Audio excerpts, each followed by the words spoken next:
Hello friends, इस video में बात करने वाले हैं हम एग्जाम्पल नंबर 28 के बारे में।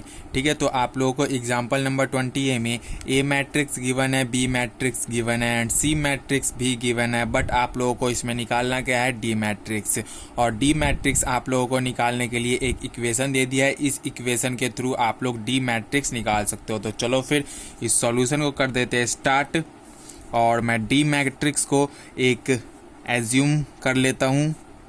ये आप लोगों का डी मैट्रिक्स होने वाला है। ठीक है, ये और हमें अब निकालना क्या है, ए बी सी डी की वैल्यू निकाल के उसके बाद इनके जगह पे पुट कर देना है और फिर हमारा जो डी मैट्रिक्स है वो निकल के आ जाएगा। तो चलो फिर इस इक्वेशन के हिसाब से हम सबको पुट आउट कर देते हैं और फिर निकालते हैं अपना डी मैट्रिक्स। तो जो हमें गिवन इक्वेशन है वो हमें क्या है, C matrix into D matrix minus A matrix into B matrix equal to 0। तो C मैट्रिक्स हमारा क्या है, 2 3 5 8। इसको मल्टीप्लाई किससे करना है, ए बी सी डी। ये क्यों, क्योंकि मैंने अभी डी मैट्रिक्स को यही एज्यूम करा है। ठीक है, ओके। उसके बाद ए मैट्रिक्स हमारा क्या है, 2 3 -1 एंड 4। ओके, उसके बाद हमारा बी मैट्रिक्स क्या है, 5 7 2 4। ठीक है, ये आप लोगों का बीच में माइनस है। ठीक है, बीच में माइनस है और इजकल टू 0 है। ओके, अब चलो फिर सॉल्व करते हैं। हमारा मल्टीप्लाई का जो रूल होता है वो क्या बोलता है, फर्स्ट मैट्रिक्स और सेकंड मैट्रिक्स का कॉलम, फर्स्ट मैट्रिक्स का रो और सेकंड मैट्रिक्स का कॉलम मल्टीप्लाई करना है। और बीच में मतलब कि पहला एलिमेंट के साथ पहला एलिमेंट मल्टीप्लाई कर देंगे तो 2a प्लस दूसरा एलिमेंट के साथ दूसरा एलिमेंट मल्टीप्लाई कर देंगे। ऐसे करके हमें सारे लिख लेने हैं। ठीक है, तो मैं फटाफट सबके लिख लेता हूँ एक बारी। ये हमारा निकल चुका है C इंटू डी मैट्रिक्स का वैल्यू। अब हम निकाल लेते हैं A इंटू बी मैट्रिक्स का वैल्यू। और बीच में हमारा क्या साइन होने वाला है, बीच में हमारा माइनस का साइन होने वाला है। इसमें भी सेम प्रोसेस करेंगे, 2 इंटू 5 10 और फिर -1 इंटू 7 तो -7। क्यों -7, क्योंकि यहाँ पे प्लस आएगा और प्लस माइनस माइनस हो जाता है। ठीक है, ऐसे ही आप लोगों को दूसरा भी कर लेना है, 4 -4, क्योंकि 2 इंटू 2 4 प्लस माइनस माइनस हो जाएगा और फिर 1 को इंटू करेंगे 4 से तो 4 कर देंगे। ठीक है, और फिर सेम ऐसे ही करना है। तो 3 इंटू 5 15 प्लस 28।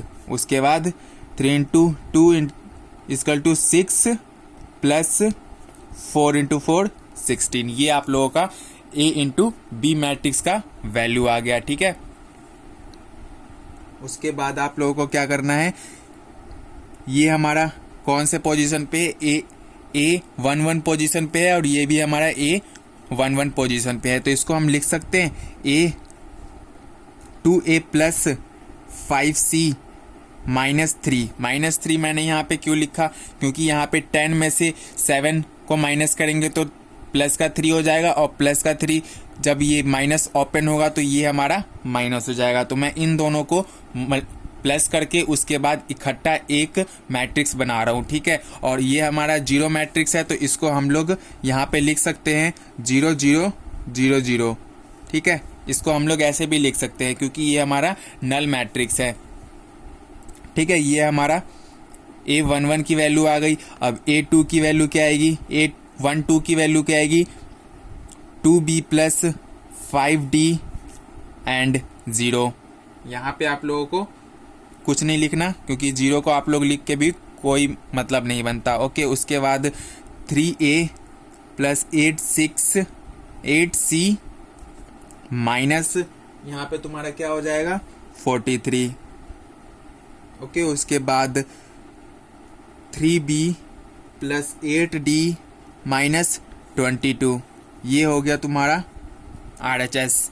अब तुम इसका जब वैल्यू निकालोगे तो यहाँ पे 4 इक्वेशन बन जाएंगे। 4 इक्वेशन कैसे बनेंगे, वो तुम्हारे पास 4 इक्वेशन कुछ ऐसे बन जाएंगे। मतलब कि इसकी वैल्यू और इसकी वैल्यू हम कंपेयर करेंगे जब, तो 2a plus 5c minus 3 is equal to 0, ये तुम्हारा एक इक्वेशन हो गया। ओके, उसके बाद जब दूसरा इक्वेशन बनाओगे तो इसको और इनको कंपेयर करोगे, 2b plus 5d is equal to 0, तो यहाँ पे आ गया तुम्हारा सेकेंड इक्वेशन। उसके बाद तुम इनको और इसको पूरे को कंपेयर करोगे तो तुम्हारे पास क्या आ जाएगा, ये तुम्हारे पास आ जाने वाला है, ये तुम्हारा थर्ड इक्वेशन हो गया। उसके बाद अब फोर्थ इक्वेशन देख लो। फोर्थ इक्वेशन क्या होगा तुम्हारे पास, फोर्थ इक्वेशन ये हो गया, ठीक है। ये कहाँ से आया तुम्हारे पास, इसको और इसको कंपेयर करने पे ये इक्वेशन आ गया। चलो फिर इस इक्वेशन को अब सॉल्व करके ए बी सी डी की वैल्यू हम लोग फाइंड आउट करते हैं। उसके बाद डी मैट्रिक्स में इसको वैल्यू पुट आउट करके और हमारा डी मैट्रिक्स का वैल्यू आ जाएगा।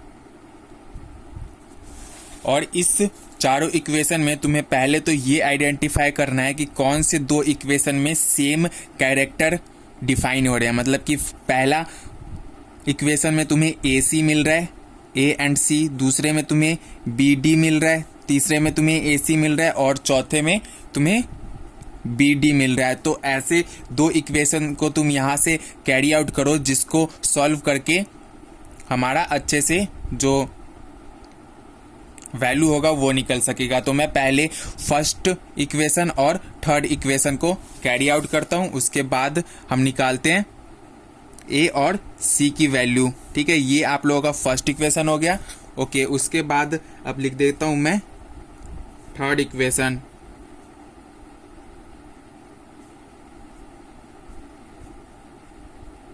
ये हो गया हमारे पास थर्ड इक्वेशन का, ठीक है। तो अब इन दोनों को हम पहले तो इसको मल्टीप्लाई कर देते हैं किससे, 3 से, और इसको मल्टीप्लाई कर देते हैं 2 से, ताकि ये जो दोनों ए का जो एलिमेंट है वो हमारा एलिमिनेशन मेथड से सॉल्व हो जाए। तो ये दोनों हमारा जब 2 और 3 से मल्टीप्लाई होके आएगा तो ये हमारा क्या बन जाएगा, 6a plus 15c minus 9 is equal to 0, ठीक है। ये तुम्हारा बन गया कौन सा, फिफ्थ इक्वेशन। ओके, उसके बाद 6a plus 16c minus 86 is equal to 0, ये तुम्हारा बन गया सिक्स्थ इक्वेशन, ठीक है। अब इन दोनों को एलिमिनेशन मेथड से हम सब्सट्रैक्ट कर देंगे, ठीक है। फिफ्थ और सिक्स्थ इक्वेशन को हम सब्सट्रैक्ट कर रहे हैं, तो यहाँ पे जो हमारा साइन है वो हमारा चेंज हो जाने वाला है, ठीक है। तो ये दोनों तो कट जाएंगे। उसके बाद यहाँ पे माइनस का सी आ जाएगा और तुम्हारा 86 में से जब 9 जाएगा तो तुम्हारे पास क्या बचेगा, प्लस का 77, ओके, उस इजकल टू 0। और जब तुम c इजकल टू 77, हमारे पास c की वैल्यू जो थी वो हमारे पास आ चुकी है, ठीक है। यही है तुम्हारे पास c की वैल्यू। अब इसको हम पुट कर देते हैं कौन से इक्वेशन में, इसको पुट कर देते हैं फर्स्ट इक्वेशन में, ठीक है। तो फर्स्ट इक्वेशन हमारे पास क्या था, 2a plus 5c minus 3 is equal to 0, तो ये आप लोगों का फर्स्ट इक्वेशन था। तो फर्स्ट इक्वेशन में जब c की वैल्यू पुट आउट करेंगे तो यहाँ पे क्या आ जाएगा, 5 इंटू 77 माइनस 3 इजकल टू 0, तो 2a प्लस फिर ये तुम्हारे पास हो जाने वाला है किसकी वैल्यू, a की वैल्यू यहाँ पे निकाल रहे हम। तो 385 को माइनस करेंगे 3 से तो हमारे पास क्या आ जाएगा, 382 आ जाने वाला है, ठीक है। और फिर a की वैल्यू यहाँ से जब हम इस साइड लेके आएंगे तो 382 और a की वैल्यू को हम क्या करेंगे, इनको डिवाइड कर देंगे। तो a की वैल्यू हमारे पास कितनी आएगी, 192 माइनस का, ठीक है। ये आप लोगों का a का वैल्यू आ गया। तो इस इक्वेशन से हमारे पास c की वैल्यू और a की वैल्यू निकल गई। अब कैरी आउट करते हैं सेकेंड इक्वेशन और फोर्थ इक्वेशन को। तो सेकेंड इक्वेशन हमारे पास क्या था, 2b plus 5d is equal to 0, और फोर्थ इक्वेशन हमारे पास क्या था, 3b plus 8d minus 22 equal to 0, ये हमारा सेकेंड इक्वेशन है और ये हमारा फोर्थ इक्वेशन है। अब इन दोनों को हम फिर से इसको 3 से मल्टीप्लाई कर देता हूँ और इसको 2 से मल्टीप्लाई कर देता हूँ, ताकि जो हमारा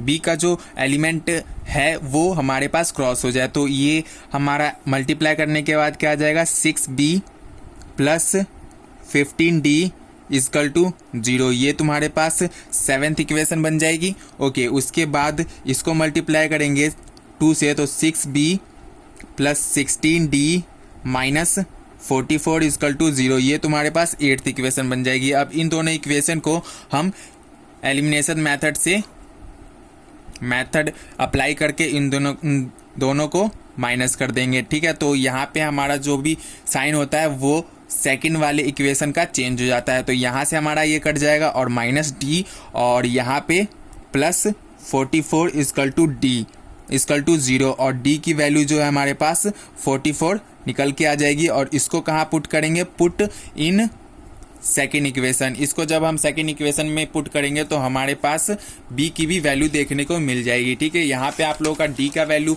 आ चुका है। अब हम फाइंड आउट कर रहे हैं कौन सा, b का वैल्यू हम लोग फाइंड आउट कर रहे हैं। तो हम लोग पहले सेकेंड इक्वेशन को लिखते हैं 2b plus 5d equal to 0। तो d की वैल्यू हमारे पास 44 आ चुकी है, तो मैं d की वैल्यू डायरेक्ट रख दे रहा हूँ। ठीक है, यहाँ पे, और उसके बाद आप लोग यहाँ से जो है